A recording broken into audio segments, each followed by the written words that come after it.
Bonjour à tous, c'est Petit Sam. Je suis ravie vraiment comme à chaque fois de vous retrouver pour cette nouvelle vidéo. Et aujourd'hui, je vais essayer vraiment de vous éclairer sur la situation du moment puisque à quelques jours à peine du déconfinement, j'imagine que vous êtes dans le flou, vraiment le flou le plus complet parce que vous n'avez pas de réponse, vous n'avez pas d'informations des entreprises. Alors peut-être que justement vous aviez passé un entretien d'embauche ou en tous les cas il y avait une perspective d'entretien d'embauche avant le confinement. Peut-être que vous avez fait passer des candidatures pendant le confinement. Peut-être que des entreprises devaient vous faire un retour, devaient vous donner des informations et rien. Donc je sais à quel point c'est frustrant de ne pas savoir, à quel point c'est frustrant d'attendre sans avoir aucune information. C'est pour ça que je vais essayer de vous expliquer un petit peu ce qui se passe depuis le début du confinement, donc depuis quelques jours à peine, du côté des entreprises. Donc, par exemple, du côté des cabinets de recrutement. Puisque beaucoup d'entreprises font appel aux cabinets de recrutement justement pour recruter de nouveaux salariés. Du côté des cabinets de recrutement, qu'est-ce qui se passe? Eh bien, eux, en fait, c'est un petit peu comme vous. Ils sont en attente d'informations de leurs clients. Et leurs clients, c'est qui? Eh bien, c'est les entreprises. Les cabinets de recrutement, tout simplement, ils attendent de savoir s'ils peuvent reprendre les recrutements ou si c'est trop tôt, s'il faut décaler dans le temps, s'il faut décaler, décaler de combien de temps, ou si c'est parti, ils peuvent recommencer pour certains postes qui étaient déjà à pourvoir avant le début du confinement. Du côté des intérims, c'est exactement la même chose. Elles attendent des nouvelles de leurs clients, donc à nouveau des nouvelles des entreprises pour savoir comment ça se passe. Est-ce que les entreprises ont encore des besoins de recrutement? Est-ce que c'est pour tout de suite? Est-ce que c'est pour dans 2 semaines? Pour dans un mois? Comment on fait? Donc finalement, vraiment, cabinet de recrutement et intérim, c'est le même combat que vous. Ils ont besoin d'informations et ils attendent des informations. Donc vraiment, du côté des entreprises, qu'est-ce qui se passe? Eh bien, clairement, déjà, il y a des entreprises qui n'ont pas pu reprendre parce que la situation économique a raison de leur activité et certaines entreprises ont fait faillite. Mais heureusement, ce n'est pas la majorité des entreprises. Il y a des entreprises qui ont commencé à reprendre. Mais quand je dis reprendre, ça ne veut pas forcément dire reprendre l'activité. Ça veut dire déjà rouvrir les portes de l'entreprise. Et rouvrir les portes de l'entreprise, ça veut dire s'organiser. Donc s'organiser, qu'est-ce que ça implique? Eh bien, ça implique déjà de devoir fonctionner avec un effectif réduit parce que tous les salariés n'ont pas pu reprendre. Il y a des salariés qui sont toujours en chômage partiel, notamment pour la garde de leurs enfants. Il y a des salariés qui sont encore en télétravail parce que de toute façon, l'activité étant réduite, le télétravail s'applique et c'est assez confortable pour les salariés justement de ne pas avoir à revenir pour l'instant en entreprise au vu de la situation sanitaire encore actuelle. Et puis, les entreprises, elles doivent vraiment mettre en place les mesures de sécurité qui sont nécessaires pour chacun, pour les salariés, pour le public, mais aussi pour pouvoir reprendre l'activité tout simplement. Et mettre en place ces mesures de sécurité, ça implique non seulement l'organisation, mais aussi d'avoir le matériel. Et la difficulté des entreprises, eh bien, c'est que toutes n'ont pas encore accès au matériel, toutes n'ont pas encore accès à des masques, même si ça tend vraiment à s'améliorer. Pour certaines, c'est le gel hydroalcoolique, pour certaines, c'est les plaques de plexiglas, pour certaines, c'est d'autres choses au vu de leur activité et aussi de la taille de l'entreprise. Plus l'entreprise est grande, plus il y a de mesures à mettre en place. Et puis les entreprises, vraiment là, elles sont en train, à peine une semaine du déconfinement, elles sont en train surtout d'essayer de gérer les priorités. Il faut bien commencer par ça, par les priorités. Les priorités, c'est quoi? C'est déjà la situation économique de l'entreprise. Comment faire après plus de 2 mois sans aucune activité, sans aucun chiffre d'affaires? Et oui, il faut réfléchir à ça, il faut se réorganiser et il faut voir ce qui peut être sauvé tout simplement et sur quoi il faut miser pour reprendre l'activité au sein de chaque entreprise.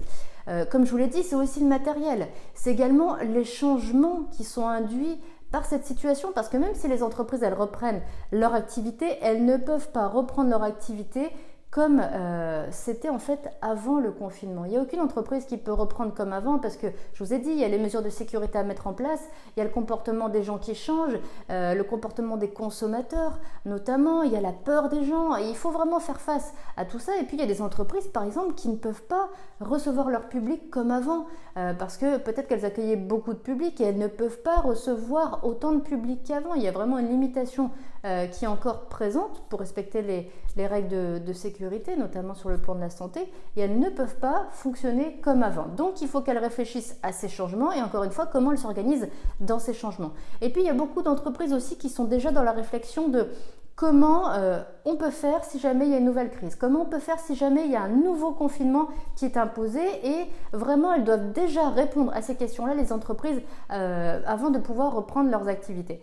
Mais comme je vous l'ai dit, il y a des entreprises qui ont pu reprendre leur activité. Donc encore une fois, tout n'est pas blanc, tout n'est pas noir, mais il y a différents cas de figure et c'est important de savoir vraiment un peu mieux, j'ai envie de dire, ce qui se passe au niveau de ces entreprises parce que ça explique pourquoi pour l'instant vous n'avez pas de réponse, pourquoi pour l'instant vous n'avez pas de retour. Elles sont vraiment dans d'autres réflexions, les entreprises pour l'instant, avant de revenir vers les candidats. Il y a quand même un indicateur qui est positif à mon sens, c'est que depuis le premier jour du déconfinement, le nombre d'offres d'emploi présents sur le site de Pôle emploi n'a pas cessé d'augmenter. Chaque jour, il y a eu des nouvelles offres. Donc ça veut dire que quand même ça reprend, que quand même certaines entreprises sont face à des besoins humains aujourd'hui et elles sont déjà dans les perspectives et dans les process de recrutement. Donc ça, c'est vraiment une bonne chose parce que, je vous l'ai dit, chaque jour depuis le début du déconfinement, il y a eu de plus en plus d'offres d'emploi et on n'est qu'au tout début. Donc ça laisse présager que ça va encore augmenter dans cette même évolution. Donc ça, c'est quand même super positif. Bien sûr, j'imagine que vous vous dites, mais ok, les entreprises, elles réfléchissent, elles s'organisent, il y a des offres d'emploi en plus, mais c'est pas au même niveau qu'avant, qu'est-ce que je fais moi pendant ce temps-là? Eh bien, vous avez raison de vous poser cette question, il faut réfléchir à ça et il faut faire des choses. Déjà, première chose, eh bien, il faut absolument continuer vos recherches. Pourquoi? Je vous ai dit déjà, il y a des offres d'emploi qui recommencent à apparaître. Et puis, il y a toujours des recruteurs qui sont en activité. Ça, je vous l'ai déjà dit à plusieurs reprises pendant le confinement. Même s'ils sont en veille, c'est pas grave. Il faut qu'ils puissent voir votre profil pour pouvoir vous contacter dès qu'ils vont pouvoir reprendre les process de recrutement. Et puis, ce qu'il faut vraiment faire, il faut communiquer auprès des entreprises. Alors, communiquer, attention, il y a une erreur majeure qui est commise en termes de communication, c'est les candidats qui tous les jours renvoient leur CV. Tous les jours, contactent l'entreprise. Où vous en êtes? Pourquoi je n'ai pas de retour? Qu'est-ce qui se passe? Non, bien sûr que non. L'entreprise, elle ne peut pas apprécier ce type de communication parce que ça va vraiment lui mettre la pression. Et puis, qu'est-ce qui va se passer? Il va se passer que l'entreprise, elle va complètement mettre de côté de votre candidature. En gros, elle va vous blacklister, comme on dit, et elle ne va plus vouloir continuer un process de recrutement avec vous. Donc, surtout, il ne faut pas être agressif et il ne faut pas être invasif dans votre communication. Vraiment pour vous démarquer et pour montrer, j'ai envie de dire, votre attitude positive et votre compréhension de la situation, eh bien, avant de demander des nouvelles sur votre candidature, demandez des nouvelles de l'entreprise. Demandez des nouvelles peut-être de la personne avec laquelle vous étiez en contact avant le début du confinement ou pendant le confinement. Ça, c'est vraiment quelque chose de très positif et qui sera apprécié du côté de l'entreprise. Rappelez aussi les circonstances dans lesquelles vous avez eu le contact avec l'entreprise. Est-ce que c'était juste un contact par mail, un contact par téléphone? Est-ce qu'il y avait une perspective de rencontre pour un entretien ou est-ce qu'au contraire, il y a déjà eu une rencontre pour un entretien? Et puis, donnez de vos nouvelles. Dans un troisième temps, donnez de vos nouvelles. Expliquez dans les grandes lignes ce qui s'est passé peut-être pour vous de nouveau pendant le confinement parce que il y a plein de gens par exemple qui ont suivi des webinaires, qui ont suivi des MOOC et qui du coup ont développé des compétences. Donc peut-être que vous aussi vous avez développé des compétences et du coup vous avez peut-être aussi mis à jour votre CV. Donc si c'est le cas, surtout pensez bien à renvoyer votre CV à jour. Ça bien évidemment que c'est très important. Et puis dernière chose, même si c'est difficile à faire, il faut être patient parce que de toute façon, les entreprises, elles sont mobilisées à 1000% pour pouvoir reprendre leur activité, bien évidemment. Donc elles ne peuvent pas aller plus vite que ce qu'elles font aujourd'hui. Donc dites-vous bien qu'elles font vraiment tout ce qu'il leur est possible pour reprendre l'activité. Donc laissez-leur le temps de faire les choses qu'elles ont besoin de faire pour, dans un second temps, pouvoir repenser le recrutement et pouvoir revenir vers vous. Mais le fait que vous soyez déjà revenu vers ces entreprises, ça leur permet aussi de ne pas vous oublier. Donc c'est important de le faire, mais c'est aussi important de savoir faire preuve de patience. Voilà donc pour vous expliquer ce qui se passe un petit peu en ce moment du côté des entreprises, quelle est leur situation quelques jours à peine après le début du déconfinement. J'espère vous avoir apporté vraiment un éclairage sur la situation et vous avoir permis de comprendre pourquoi justement vous avez aussi peu de retours en ce moment. Rassurez-vous, ça va venir, mais encore une fois, il faut être patient.